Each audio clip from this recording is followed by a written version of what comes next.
All right, so I've got a couple of guests on my whatever this is called today. We're talking about, as you know, I help train appointment setters, sales development rep, and my cousin over here is in the process of applying and getting a job, his very first job in software or as an appointment setter, sales development rep. It's Kevin. Say hi. It's Kevin. So in this video, I want to talk about as a hiring manager, what are the most common traits or the things I look out for. I've hired probably more than 20 reps by now. I interview hundreds, screen thousands of resumes and applications, so I know a thing or two. So Kevin, ask your question again about your interview tomorrow. So the question that I have from Win is, what is the criteria as a hiring manager looking for in an appointment setter role? Yeah.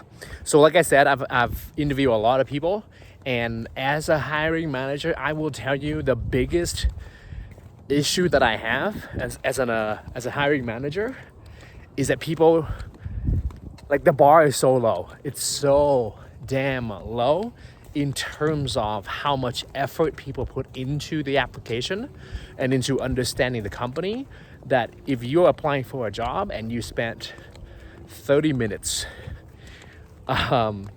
maybe more, but like at least 30 minutes just researching the company and looking at their CEO, their hiring manager, their vision, their goals, like basically just have a basic understanding of the business, you're going to set yourself apart from 80% of the candidates out there.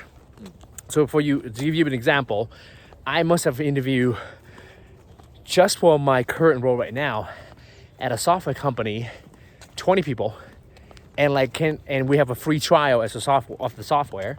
Do you know how many people actually signed up for the damn free trial just to see what the software looks like? 0. So first tip, give a crap. If you're applying for a software company that has a free trial and your job is to set appointments to talk about that free trial or that software for other businesses, you better be signing up for a free trial on that website. It doesn't cost you anything, right? So that's the first tip. 1, just care more than the average person, and that will set you apart from 80%. The other thing that I would add, that will take you to above 90%, above 95% of candidates, is to show that you want the job. Meaning that there's a lot of interviews that I've been on where the candidates is so flat. Like, I asked them, like, hey, tell me why you're the most qualified, or tell me why we should hire you for this job. And their answer is so damn average. It's like, oh, because I have experience, I work hard, and I think given my experience, I will be the best choice for your company. Well, first of all, you're applying for an entry-level job. The reason why you're applying for an entry-level job is because you don't have a lot of experience, right? If you have a lot of experience, you probably wouldn't be applying for this job. So if you don't have a lot of experience, you want to show that you want the job. Me as a hiring manager will hire somebody who doesn't have the experience, is underqualified, if I know you have 2 things. 1 is you prepared for the role. Meaning, if I ask you a basic question on, like, what do you know about this company? And you can give me a decent answer that shows that you've done some research, that's checkbox number 1. Number 2 is you want the damn job. Okay, so you understand the business, and 2, you want the job. If I interview you and you have less experience than the next guy, but the next guy doesn't know anything about the company, all he has is, I'm great at sales, and he doesn't really come across as he wants the role and the job, I'm gonna hire the person who's gonna be less qualified, because I know that person will try harder and make my life easier. So that's the second thing. Sorry, my arm is tired from holding this damn phone. But the third thing I will say is, you want to be able to talk about your experience or your lack of experience in a positive way. Meaning, me as a hiring manager, I am not making judgments on whether or not you have the experience or not.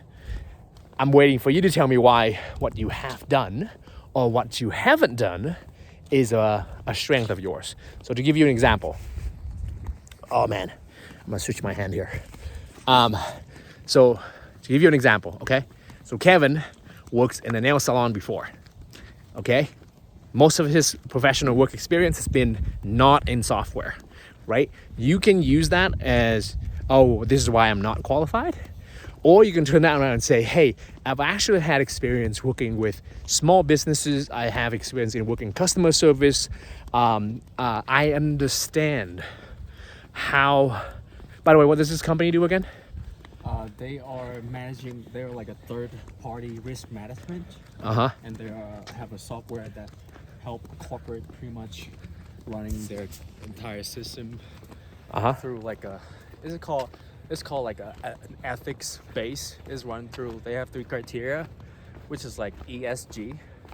E stand for environment, S stand for social, and G for stand for governance. So pretty much their programming running is for those 3 criteria to help the companies. Great.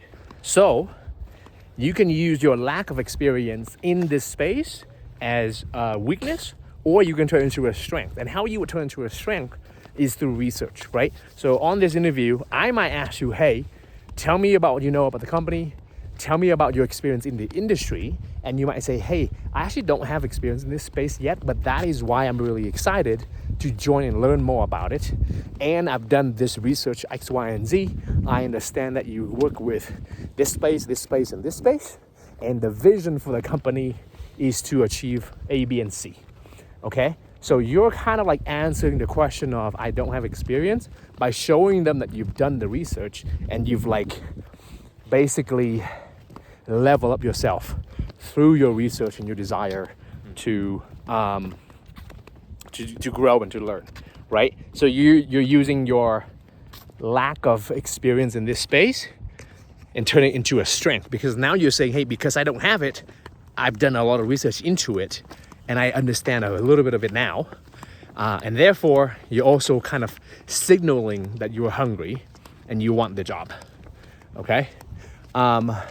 The last thing I will also say though is, the 2 last things is, 1, be prepared with the most commonly asked questions, meaning most interviews have the same type of questions. It's unless you're applying for Google and Netflix where they ask you dumbass coding questions and like whatever, right? You're not applying for those jobs. Most interviews are gonna have the same type of questions. Tell me about yourself. What are your biggest strengths? What are your biggest weaknesses? How do you learn? Whatever. How have you level up your, like, just basically Google the most commonly asked interview questions, and then have like practice the delivery of those questions, of the answers to those questions, so it sounds natural.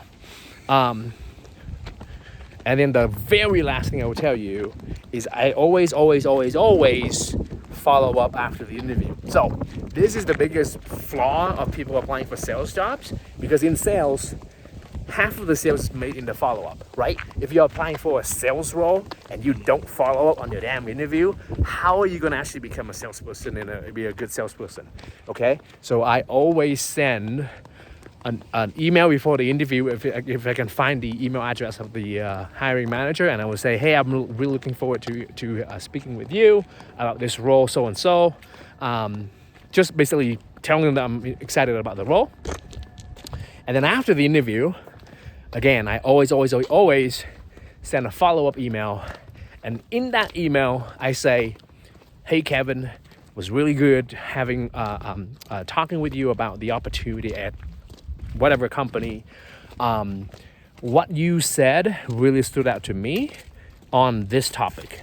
Okay, so specifically, I'm gonna reference something that I learned or that I heard in the interview to this person, and what this communicates. Again, back to, does he want the job, and is he prepared? Like, you took notes during the interview, and then you follow up with me and you say, hey, you said this in the interview and it really, really resonated with me. That's gonna set you apart from 99% of candidates. I will tell you, I've never had it done to me, but I've done it to get jobs, right? So I guess so that's the other thing too, always follow up. Bonus point, if you can include in your follow-up basically a point that you learned or something you learned from the interview. I guess with that said, always show up at least 1 minute early to the meeting. So if your interview is at 2 o'clock, be there at 1:59. What I do as a hiring manager is I'm gonna hop on that link at 1:59 to see if you're there early. If you're there early, that's a good sign. If you're there at 2:01, not good. So get there. If you have to figure out Zoom, Google Meet, whatever the links or the mechanism for you to do interviews, at 2 o'clock is not the right time to figure it out. So you want to figure out all that meeting stuff beforehand. Always take notes on the call and show that you are taking notes on the call. Meaning, if I see you like writing down stuff when you are on the interview, I'm like, okay, this guy is actually taking notes. Number 3, always have questions for the interviewers. It's a terrible thing to do. At the end of the interview, when I say, hey, do you have any questions for us? If you say, nope, you answer all of my questions, not good. Always have questions. And those questions ideally should be regarding around the company vision, the company product, or the role itself. Something that even shows that you've done the research. So for example, if the company sells accounting software, okay? And you're applying for a job where you work with accountants, a really good question would be, hey, I actually talked to my dad's accountant just to understand what he knows about your company, and he said that he's never heard of you guys, or he's tried you guys in the past but he didn't for this X, Y, and Z reason. I'm just curious, have you made any progress? Is that something that you've heard commonly, or have you made any progress with that? If you ask me that question, I'd be like, dang, this guy is doing research. He's talking to he's resourceful. Like, he talked to his dad about this interview and his dad's accountant, and he's asking questions about this. Like, he wants this job, right? That shows me that you care, that you're going to do that when you're in the job. You're going to be finding solutions. You're trying to understand. So I guess that's point number 10 now. Always have good questions to ask. Always follow up.